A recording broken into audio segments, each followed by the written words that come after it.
Hidden under a quiet Illinois parking lot sits one of America's biggest unsolved cases. Cahokia, a lost city of 20,000 people. For 30 years, a wrong story about them sat in every textbook never tested. One geoarchaeologist went to dig. The dirt disagreed. Loudly. Most Americans have never heard the name Cahokia.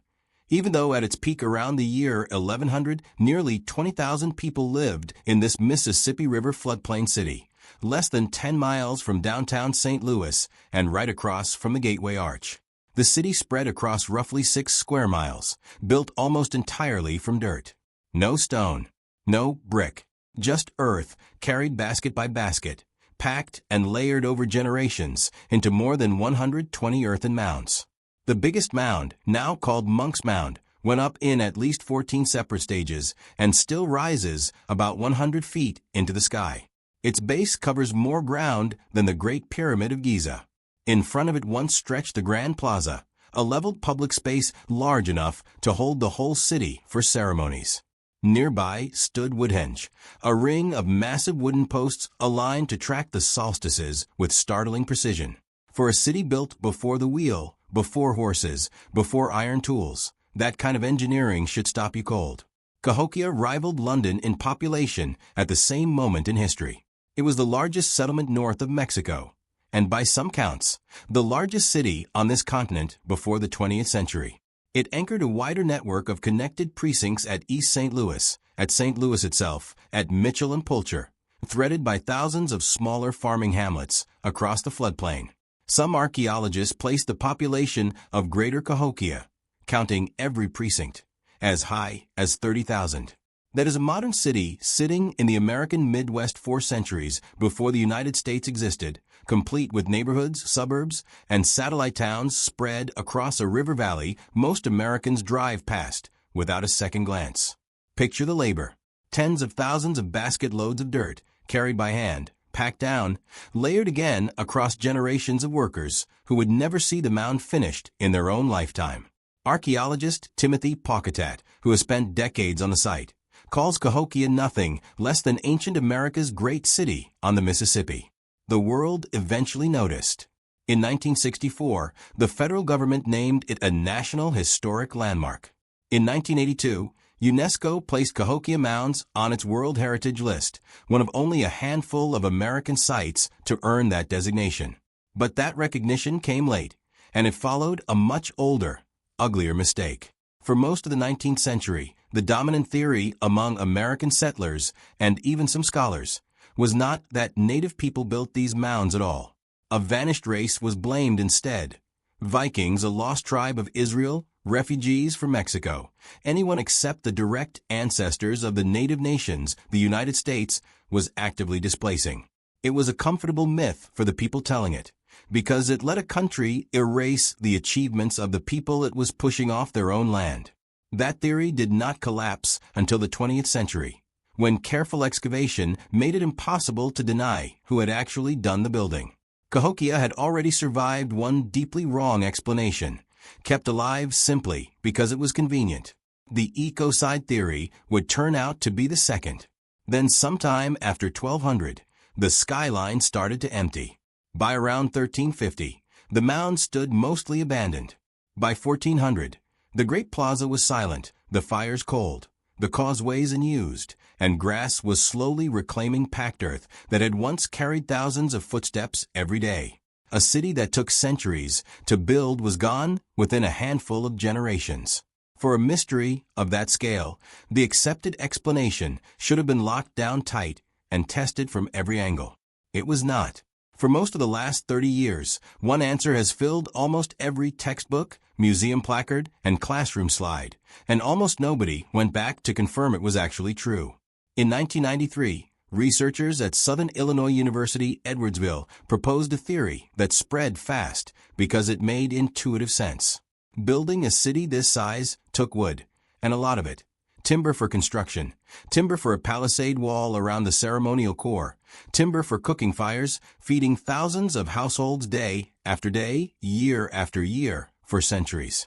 The theory held that Cahokians stripped the surrounding uplands bare. Once the trees were gone, exposed soil had nothing left to hold it place.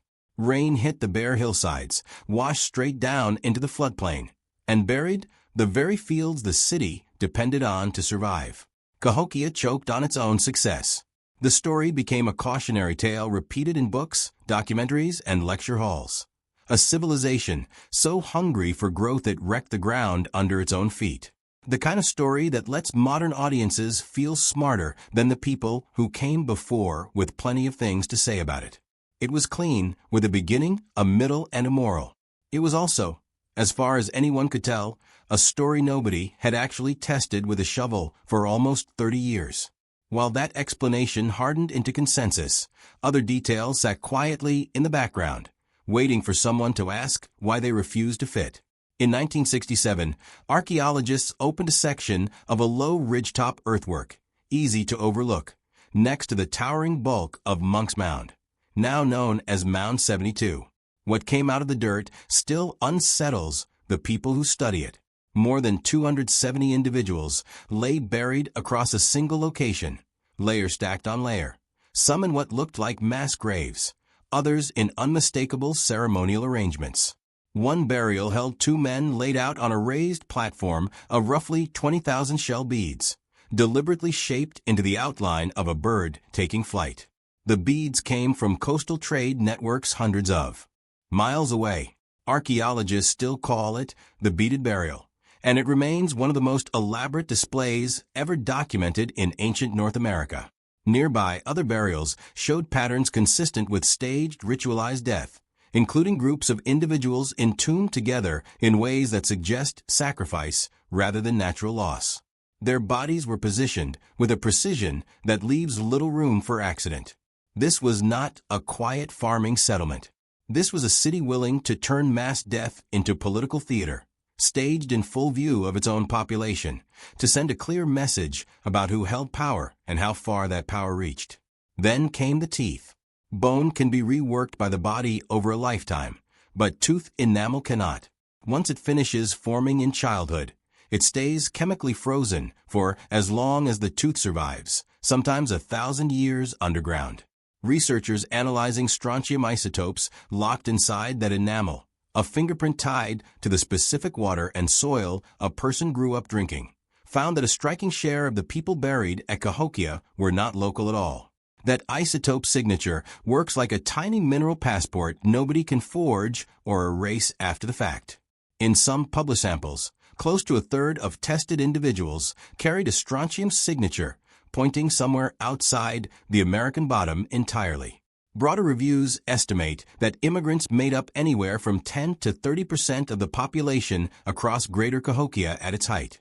This was not a closed, isolated community. It was a magnet, pulling people in from across a huge stretch of the Mississippi and Midwest river systems. Some arrived as children and died decades later as adults, then were buried among a ruling class that staged its own funerals like a public warning. Around that same ceremonial core, archaeologists have traced a massive wooden palisade, an estimated 20,000 logs with regularly spaced bastions for defenders, torn down and rebuilt at least 4 times over the city's life. Each rebuilding needed a fresh forest's worth of timber cut, hauled, and set upright, which is itself strange for a city supposedly running out of wood. A wall like that does not go up by accident, and does not get rebuilt again and again without a reason. Something inside those walls needed protecting, or something outside them needed keeping out. Downstream at the East St. Louis precinct, archaeologists documented a large-scale burn that destroyed a significant section of that district, leaving thick layers of charred posts, collapsed roofing, and burned storage pits packed with grain that never got eaten. Researchers studying the pattern argue it looks less like an accidental fire and more like deliberate, targeted destruction of specific structures and stored goods. The kind of violence that leaves a signature in ash and charcoal instead of paperwork. Whatever else was happening at Cahokia in its final centuries, it was not a peaceful fade into the sunset. Some archaeologists instead lean toward internal collapse, a slow breaking down of political authority, or a fast-moving disease through a tightly packed city. Both ideas are plausible and tempting because they do not need to blame the climate or the river at all. Neither has been fully ruled out. But neither explained the specific claim locked into the record for 30 years, that the people of Cahokia destroyed their own environment. That claim needed a different kind of test. It needed someone to actually dig. That someone was a geoarchaeologist named Caitlin Rankin.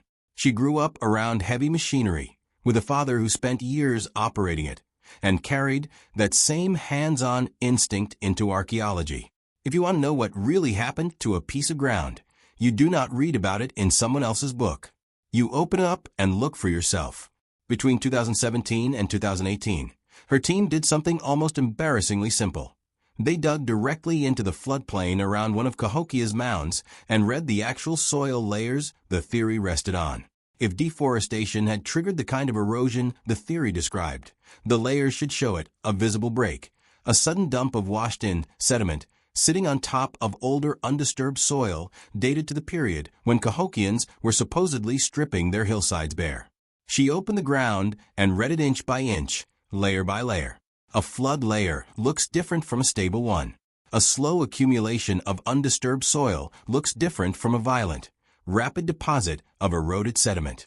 The difference is not subtle once you know what to look for, and Rankin knew exactly what she was looking for. There was no erosion event, not during the centuries Cahokia was occupied. The ground surface stayed remarkably stable through the entire Mississippian period, the very stretch of time the theory said should have buried the landscape under runoff.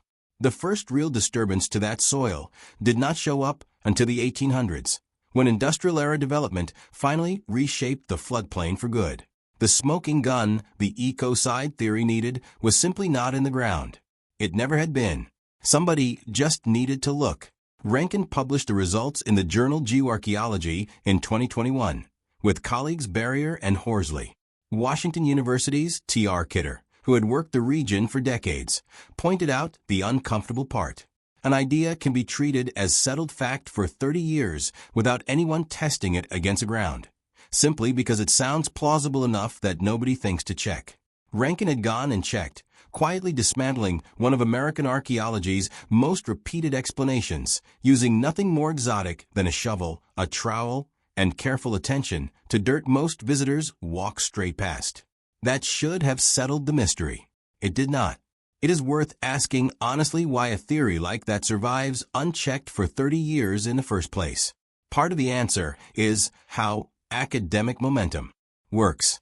Once an idea gets cited in enough papers, printed in enough textbooks, and repeated in enough museum tours, testing it starts to feel almost rude, like relitigating a settled argument. There's also a quieter, more uncomfortable appeal buried inside the ecocide story. A theory that blames Cahokia's collapse on Cahokians themselves is a theory that asks nothing of anyone else. It does not implicate later land clearing, levee construction, or river engineering by the settlers and industries that came after. It keeps the story tidy, contained, and safely in the past. Rankin's dig did not just overturn a claim about layers of dirt. It quietly asked why that particular explanation had been so comfortable to believe for so long. If the people of Cahokia had not destroyed their own land, something else emptied the city. A separate group of scientists, working with an entirely different kind of evidence, had already been building a case that pointed somewhere else, the river itself. In 2015, a team led by Samuel Munoz published a study in the Proceedings of the National Academy of Sciences, built on sediment cores pulled from two lakes, Horseshoe Lake, just a few miles from the mounds, and Grassy Lake, nearly 200 kilometers downstream. Researchers drop a hollow tube straight down through the lake bed and pull up a cylinder of undisturbed mud, sometimes stretching back thousands of years, each layer stacked in the exact order it settled. Layers of flood sediment inside that column work a little like tree rings, recording major Mississippi flood events across roughly 1,800 years, visible as distinct bands of coarser, paler material sitting inside the finer, darker mud of ordinary years. For the river to deposit sediment that far from its banks, it would have needed to rise about 10 meters above its normal level at St. Louis. That is not an ordinary rainstorm. That is a catastrophic flood. The kind that reshapes an entire floodplain in a single season, drowning fields, wrecking stores of grain, and forcing thousands to relocate with almost no warning. The cores recorded 8 major floods across that 1,800-year span. The timing was hard to ignore. Between roughly 600 and 1200, the period when Cahokia rose to power and reached its peak, large floods were essentially absent. Then, right around 1200, just as the city's decline began, the big floods returned. Munoz and his team argued the two patterns were connected. An unusually long, dry, flood-free stretch of the Mississippi helped make Cahokia's rise possible in the first place, and the return of the river's natural flood cycle helped bring that rise to an end. Other archaeologists pushed back immediately, and not quietly. Researchers Sarah Byres, Melissa Baltus, and Megan Buchanan published a direct rebuttal in the same journal, with a title that reads less like a polite footnote and more like a challenge. Correlation does not equal causation. Their argument was blunt. A flood layer in a lake core does not prove that flood emptied a city. It only proves the river rose.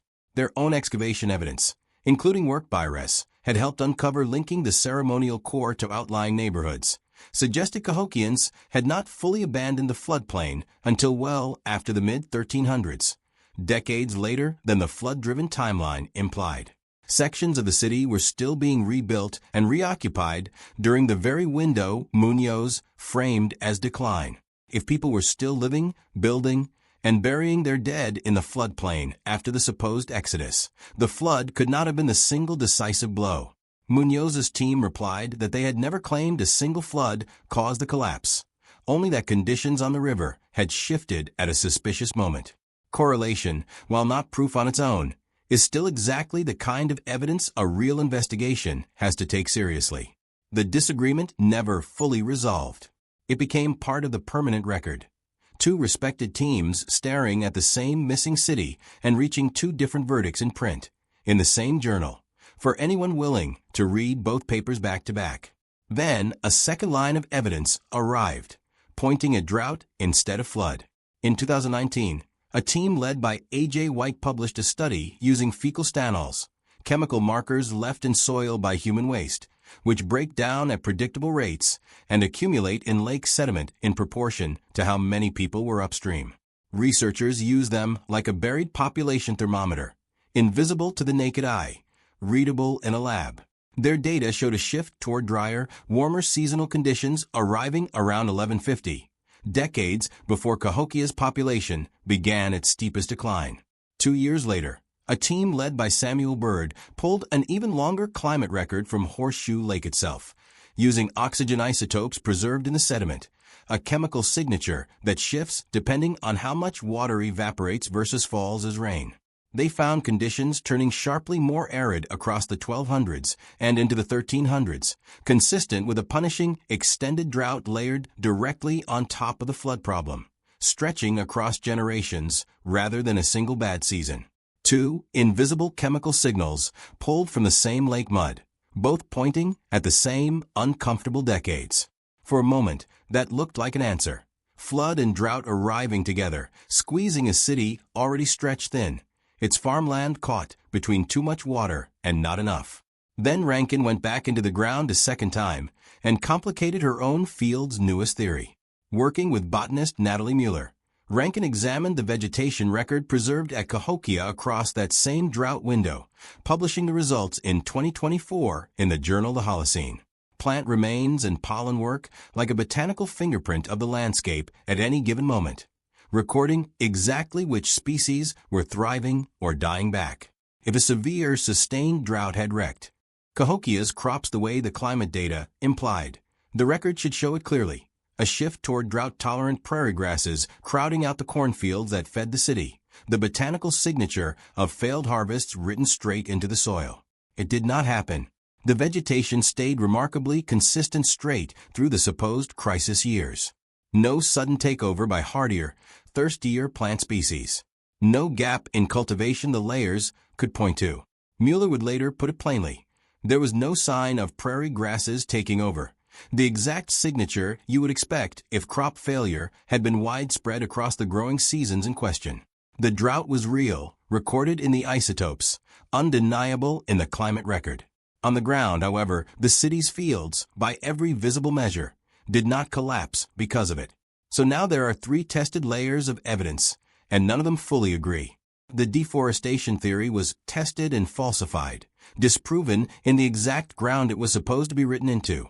The flood theory rests on real river data, but is disputed in the same journal by researchers who dug the same region. The drought theory rests on real climate data confirmed by 2 separate isotope records, yet is contradicted by the crop records sitting in the ground at Cahokia itself. Each theory survives one test and stumbles on another, which is exactly why this case is so hard to close with a single headline. The ground itself is still being interrogated. In 2023, a University of Michigan team led by Rob Beck began a multi-year magnetometry survey across more than 5 square kilometers of central Cahokia, reading the buried city's magnetic signature to map structures and features no one has ever excavated. Separately, researchers Sarah Byres and Melissa Baltus, working under a National Science Foundation grant, have been running the same kind of survey across outlying Cahokia neighborhoods with names like Rauchmound Group and Rattlesnake West, hunting for the ordinary residential fabric of the city that rarely makes it into the textbooks. Aerial and satellite-based LiDAR surveys have separately confirmed that Monk's Mound itself is still losing ground, slumping and eroding at measurable rates year over year. None of these newer surveys have overturned Rankin's findings or resolved the flood versus drought dispute. What they have done is confirm just how much of Cahokia remains unmapped, unread, and unexplained, sitting directly beneath the feet of the archaeologists trying to solve it. 3 teams of serious scientists, 3 separate datasets, and Cahokia's empty mound sitting in the middle of it all, still not fully explained by any single theory on offer. What makes this stranger is the scale of what happened next, because Cahokia's decline was never an isolated event. Archaeologists call the wider pattern the vacant quarter, a term coined by Harvard's Stephen Williams to describe roughly 50,000 square miles of the Mississippi and Ohio river valleys, where mound building and large ceremonial centers fell silent across a similar window broadly between 1450 and 1550. That is an area larger than most countries on Earth, going quiet within a few generations. Ceremonial centers extinguished one after another across an entire river system. Whatever happened at Cahokia was never just one city's failure. It was part of something regional, something bigger than a single flood, a single drought, or a single bad harvest spread across a landscape the size of a small country. But vacant is the wrong word, and newer research has started to prove it. The same fecal Stanall method used to track Cahokia's decline was turned around and used to track what happened afterward in a follow-up study published in 2020. The watershed did not stay empty. Population data shows people moving back into the region, likely ancestors of the Illinois Confederation, with numbers climbing toward a new peak around 1650, centuries after Cahokia's mounds went quiet. The story was never really about a people vanishing. It was about people who left, regrouped elsewhere, and eventually returned, a detail the word vacant tends to erase, whether it shows up in a video title, a 19th century survey report, or a museum label that never got updated. The descendants never disappeared either. The Osage Nation traces direct ancestral lines back to the mound-building societies of the Mississippi Valley, a connection supported by both oral history and linguistic research, linking the Osage language to the wider Dajihan-Siouan family once spoken across this region. Osage Nation Historic Preservation Officer Andrea Hunter now works directly with archaeologists on how Cahokia's story gets told and whose remains eventually go home. The University of Illinois runs an active repatriation project focused specifically on Cahokia, consulting tribal nations across the country on returning human remains and ceremonial objects scattered through more than a century of excavation and museum collecting, boxed and shelved far from the ground they were taken from. In 2024, additional acreage at Sugarloaf Mound, St. Louis's last surviving mound, was formally transferred to Osage ownership, one small step in a much longer process, decades after the Osage first purchased part of that same property to keep it out of developers' hands entirely. This is not a closed case resting quietly in a textbook. It is an open, ongoing, occasionally uncomfortable negotiation happening right now between institutions built to study the past and communities still living its aftermath in the present tense, still deciding mound by mound and archive box by archive box who gets to tell the story next. Which brings the story back to that levee. The floodplain that may have helped end Cahokia is the same floodplain Cahokia mound sits on today. It is now defended by roughly $75 million of modern levee engineering, part of a system protecting more than 170 square miles, over 150,000 residents, and billions of dollars in infrastructure. A system the Army Corps of Engineers says protects the UNESCO World Heritage Site itself. Just downstream, the modern town of Cahokia Heights still floods badly enough that, after storms dropped more than 9 inches of rain in a single 2-day span, a U.S. senator announced tens of millions of dollars in federal funding to address chronic drainage failures there. A reminder that this floodplain has never fully stopped fighting the people who live on it. Recent levee work in the area, including along the nearby Prairie DuPont levee, has turned up archaeological sites during routine cultural resource reviews, the kind of quiet procedural digging that rarely makes headlines, but still shapes what future archaeologists will have access to.